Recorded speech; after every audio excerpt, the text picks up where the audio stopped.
It's time for the relationship segment, and we're going to be talking about how does one get over betrayal.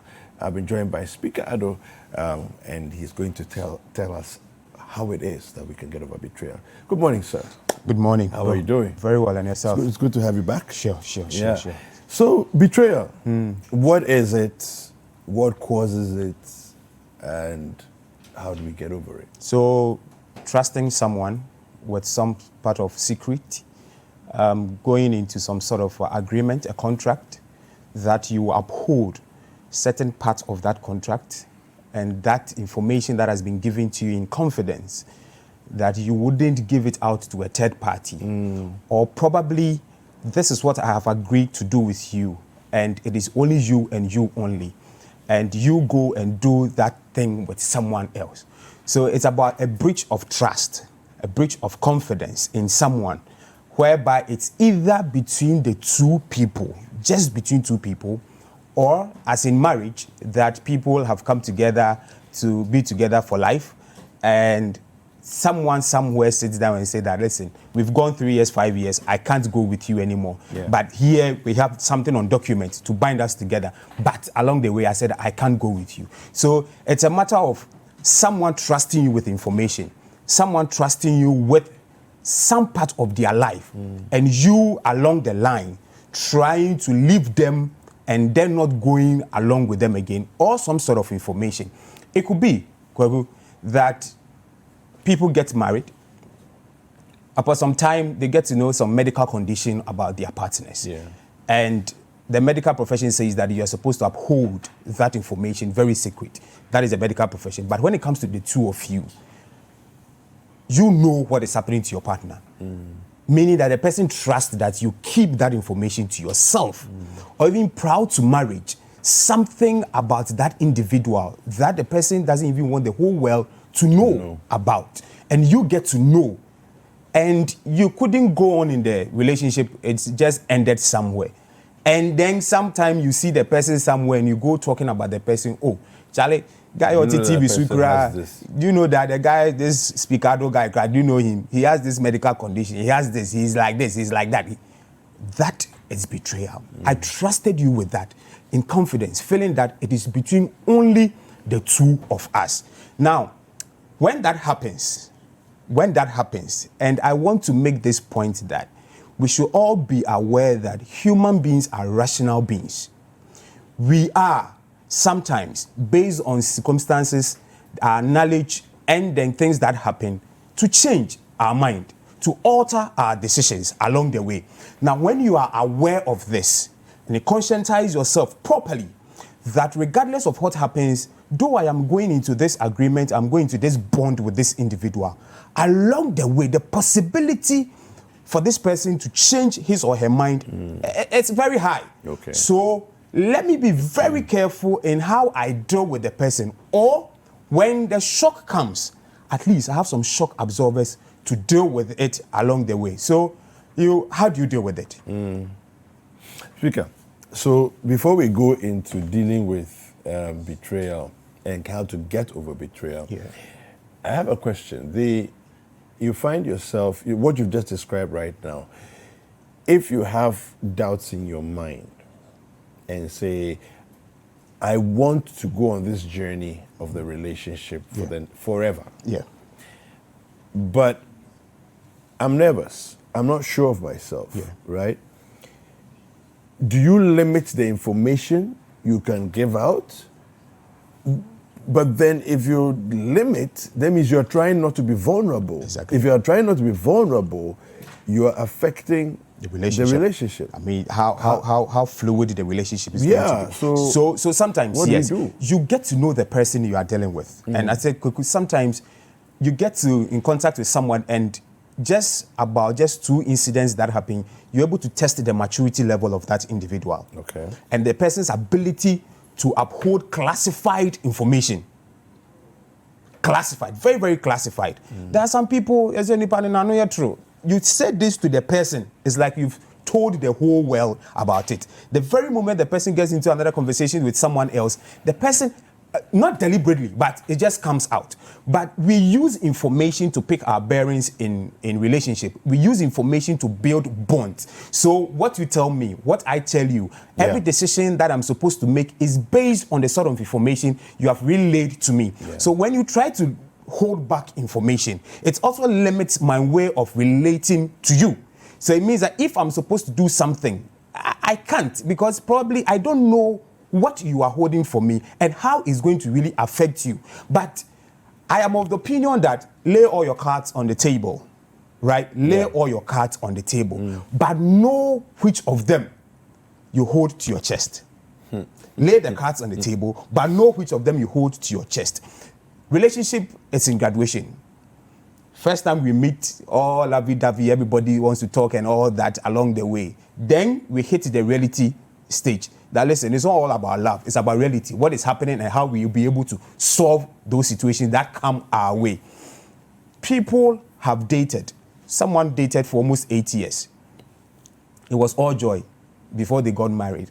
Money, everything was okay. Someone dated for just 1 year. Within that 1 year, the guy lost his job. The lady lost her job.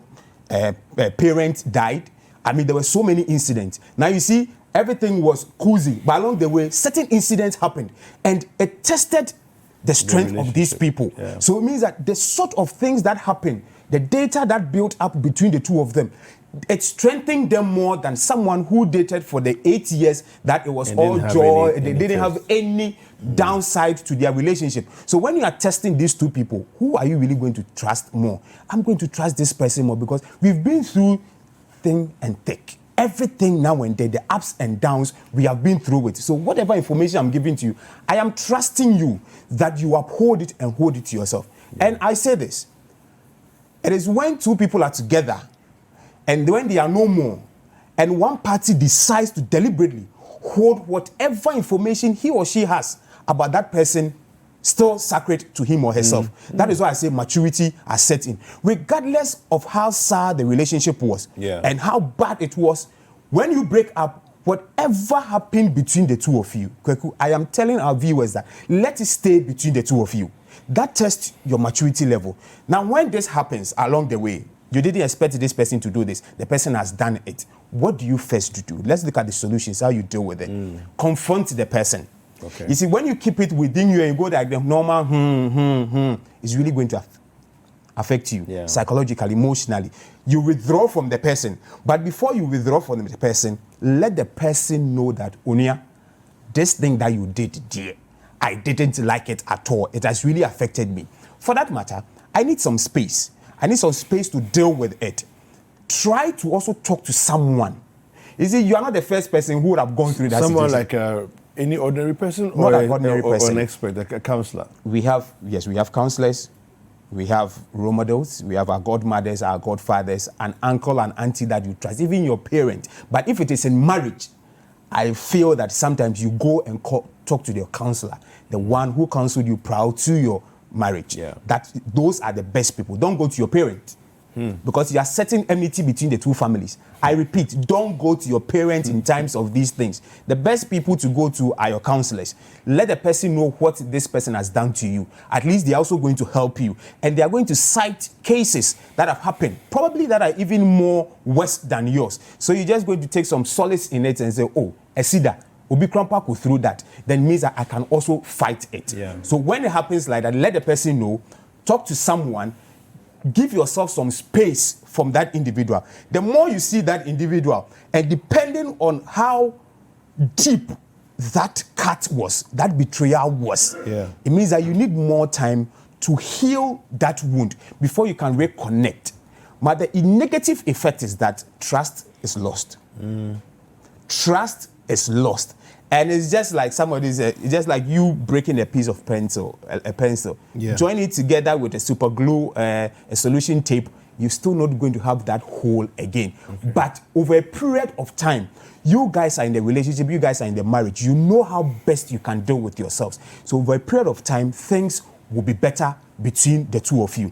But please don't. And I say don't. When it happens like that, your friends, don't rely on your friends.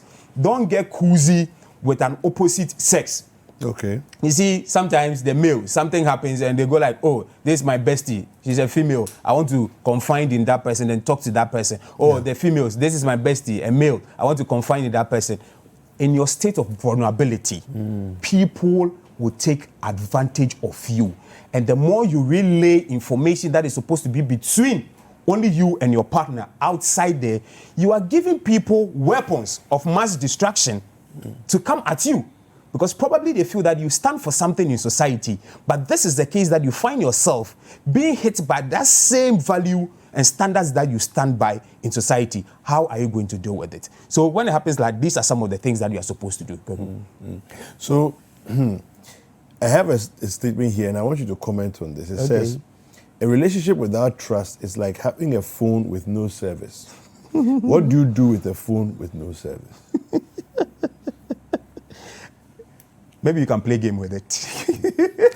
But at the end of the day, I mean, relationship, we need to build trust. Trust is built over a period of time. It is what you give to me, what I also give to you over a period of time. So when you don't really trust me with certain things, don't expect me to also trust you. Okay. It is based on information. And after information has been given, and I feel that as same way I'm actually Kwaku, this particular information, I want it to be between Kwaku and I. And over a period of time, I still haven't heard it outside and people are talking about it. I go like, Charlie, this guy is a keeper of information. I can really trust him. But is it broken because of your actions?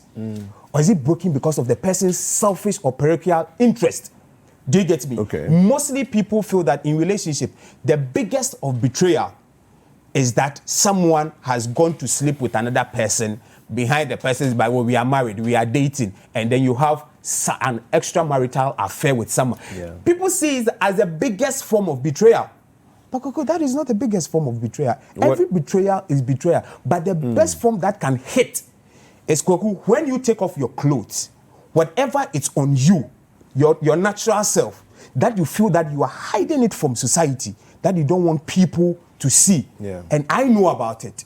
And you feel that that is your form of weakness. It's your form of weakness. So it is only in your closet that you come to reality in terms with it. And I go out there and expose it. Do you know the psychological effect it's going to have on you? People have broken up in their marriages. People have remarried twice, 3 times. Is that new? There's nothing new about it. People have come from marriages that they had step siblings. Is that new? There's nothing new about it. But what is hard hitting is hitting someone with his or her medical condition, the person's weaknesses, the person's things that the person feels that in the 4 walls of the world, when I hide and I'm of myself, this is my sort of weakness. And when one person is advantaged to have that information and pushes it out there, it's more damaging than you thinking that somebody has another girlfriend, another boyfriend, whatever it is. Information, hold it and hold it with all that you can. It's very, very key. Is it possible to repair a relationship that's betrayal has set in or trust is broken? It's possible.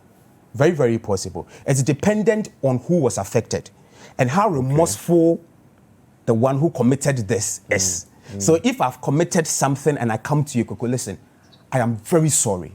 This is what I did. But I did it at the spur of the moment. I was influenced by so many factors. Not that you are coming in to justify your actions, but letting the person know that you are deeply and deeply, deeply sorry. Now, when the person asks for space, allow the person. The person needs to heal. But over a period of time, it is how best you are able to work out and be a better person of yourself than previously. That is when I feel that, yes, indeed, previously, this is what you used to do, but now you have upped your game, and this is how far you are taking the relationship. I will trust you again. And over a period of time, people feel that it says that I will forgive, but I'll never forget. But don't let me remember it by doing something that is so similar to that. I will forgive. I will never forget. But don't do anything that will remind me of what you did in your past. So people will forgive you, but they will never forget about it. But sometimes it's relegated. So when you do certain things, they will start working at it and say that, Master, you did this 2 years ago. Is it the same thing? They start seeing the signs and symptoms. You go like, Unia, you are about to do something like this. Do you get me? And the reminder will just come in. When it comes in, the hurt is going to also come in. Yeah. So please, we can never forget whenever our trust is broken, but we can forgive. Over a period of time, we can heal it, and we can all get together, depending on how serious both parties are and where you want to go with the relationship. Thank you, thank you, thank you. We've been speaking to Speaker Addo about how to deal with betrayal in a relationship, and then how to get over it if it ever happens to you. Hi guys, I hope you enjoyed this video. Subscribe to our YouTube channel, The Citi Tube, for exclusive breakfast daily content and other Citi TV programs. Like, comment, and share with your friends.